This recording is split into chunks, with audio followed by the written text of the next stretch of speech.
ఆ పేరు పెరుమందూరు శశికుమార్, ప్రాంత సహగోరక్ష ప్రముఖ్, దక్షిణాంధ్ర. మన మహారాష్ట్ర రాష్ట్రంలో నాసిక్లో జరిగిన టీసీఎస్ వృద్ధాంతం దేశవ్యాప్తంగా అల్లకొల్లోలం కల్పించింది.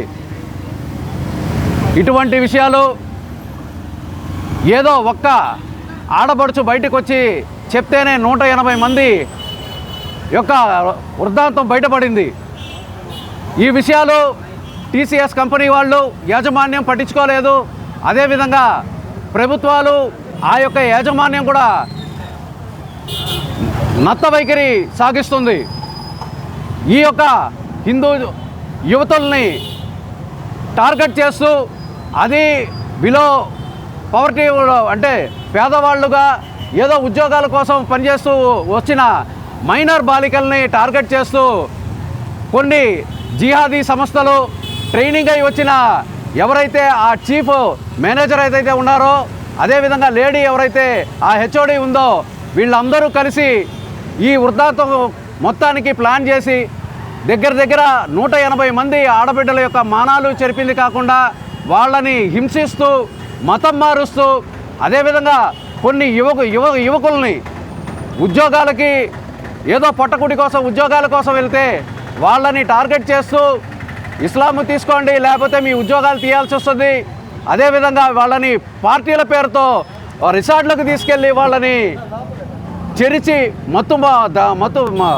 మత్తు పదార్థాలు వాళ్ళకి అలవాటు చేసి వాళ్ళకి అసాంఘికమైన వీడియోలు వాళ్ళని తీసి వాళ్ళని బ్లాక్మెయిల్ చేస్తూ ఎంత ఘోరం అంటే వాళ్ళకి మేము తీసుకోమని చెప్తే తీసుకెళ్ళి రూముల్లో వేసి ఆవు మాంసం తినిపించి వాళ్ళని మతం మార్చడం జరిగింది.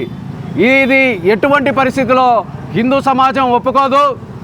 దానికే తీవ్రంగా విశ్వ హిందూ పరిషత్, బజరంగ్ దళ ఆధ్వర్యంలో దేశవ్యాప్తంగా ఈ యొక్క కార్యక్రమం, నిరసన కార్యక్రమం జరుగుతుంది, ధర్నాలు జరుగుతుంది. ప్రతి ఒక్క కార్పొరేట్ సంస్థలకు చెప్తున్నాం, ఇటువంటి విషయాల్ని మీరు గమనించుకోకుండా ఈ విధంగా అసంఘిక కార్యకలాపాలు హిందూ యువతులపైన హిందువులపైన దాడులు చేస్తూ వాళ్ళని నాశనం చేస్తే సమాజం ఊరుకోదు. ఒక్కసారి బగ్గుమంటే కాలిపోతారు. హిందూ వ్యతిరేక శక్తులకి మేము నినాదం ఇస్తున్నాము. ఇంకా మీదట సహించాము. మా యువకుల్ని కాపాడుకునే బాధ్యత మా అన్ని హిందూ సంస్థలకి ఉంది. మేము ఇంకా ఊరుకోము. సమాజం మేలుకుంది. ఇటువంటి అసాంఘిక కలాపాలు కానీ జరిపితే తీవ్రమైన దాడులు జరుపుతాము. ఇంకా నుంచి ఉపేక్షించేది లేదు. దాడులకి కూడా మేము సిద్ధమే. ప్రతి ఒక్కరూ బజరంగ్ దళ్ కార్యకర్తలు ఆయుధదారులు కావాల్సిన పరిస్థితి వస్తుంది. ఇది తీవ్రంగా ఖండిస్తున్నాం. ప్రభుత్వాలు కానీ అదేవిధంగా ఎవరైతే ఆ డిపార్ట్మెంట్కి సంబంధించిన వాళ్ళు కానీ కఠినమైన చర్యలు తీసుకొని వాళ్ళని ఉరిశిక్ష తీయాలి, లేకపోతే ఎన్కౌంటర్ చేయాలి. చేయకపోతే వాళ్ళు ప్రజా దర్బార్లో మా యొక్క హిందువుల యొక్క ఆగ్రహానికి పాల్పడతారు. జై శ్రీరామ్. ఖండించండి లవ్ జిహాదీలని. ఖబర్దార్ హిందూ వ్యతిరేక శక్తులారా, ఖబర్దార్. హిందువుల్ని ఇంత మానసికంగా ఇబ్బంది పెట్టి హిందువుల యొక్క సహనాన్ని పరీక్ష పెట్టి హిందువులు ఎంతో ఓర్పుగా ఎంతో నేర్పుగా ఉన్నప్పటికీ కూడా వాళ్ళు చేసేటువంటి అఘాయిత్యాలు అఘాతకాలు చూస్తూ ఉంటే ఈనాటి హిందూ సమాజం కూడా చాలా బాధపడే పరిస్థితుల్లో ఉన్నప్పుడు, ఓర్చుకోలేని పరిస్థితుల్లో ఆత్మాహుతి దాడిగా తయారైనటువంటి ఈ హిందువులు ఈనాడు తట్టుకోలేక ఇలా బయటకు రావడం జరిగింది. ఇకనైనా మేల్కోరండి హిందువులారా, మీరందరూ మేల్కోరండి. మేల్కోకపోతే నిద్రపోయినట్టు చచ్చిపోతారు. ఇది తప్పనిసరిగా జరుగుతుంది. 80% ఉండేటువంటి హిందువులు 8% లాగా పెరిగినాము. ఇప్పుడు దాకా 8% లాగానే ఉన్నాము. అది ఓర్పు మాత్రమే, బలహీనత కాదు. అది బలం అనుకున్నాం. బలహీనతగా లెక్కేసి మా హిందువులు న్యాసం చేసే పరిస్థితులు ఇంకా ఓర్చుకోలేని పరిస్థితులు ఉన్నాము. అందువల్ల ఈరోజు బజారు పడే పరిస్థితి కూడా తీసుకొచ్చినారు. కాబట్టి తప్పనిసరిగా హిందువులుగా ఉండాలి అనే రకం మేము ఓర్చుకుంటూ ఉంటే కాదు, మీరు అసమర్థులు అనేటువంటి పరిస్థితికి రెచ్చగొట్టి కవ్వింపు చర్యలు చేస్తూ ఉంటే ఆ కవ్వింపు ప్రతి ఒక్క హిందువు నేర్చుకోవాలి, కవ్వింపుగా తయారు కావాలి, కవ్వింపు మనం తయారు కావాలి, హిందువులు తయారయ్యి హిందుత్వాన్ని కాపాడుకోవాలని ఈరోజు మేము కలెక్టర్కి వినతి పత్రం ఇచ్చేదానిగా మేము తెలియజేస్తున్నాము. తప్పనిసరిగా హిందువులందరూ ఐక్యత అయ్యి మనం ఉండాం 80% ఉండి 80% లాగా ఉండేటట్టు ఉండబాకండి, 80% లాగా ఉండండి, అప్పుడే హిందువులు అనిపిస్తామని తెలియజేస్తున్నాను.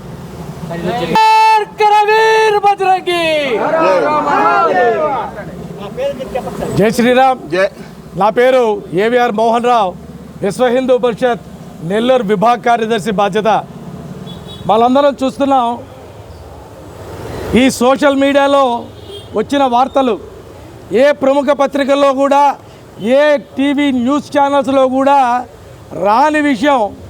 టీసీఎస్ కంపెనీ నాసిక్లో 180 మంది యువతలు, హిందూ యువతల మీద అత్యాచారాలు చేయడం, వాళ్ళని బలవంతంగా మత మార్పిడి చేసే ప్రయత్నం జరిగింది.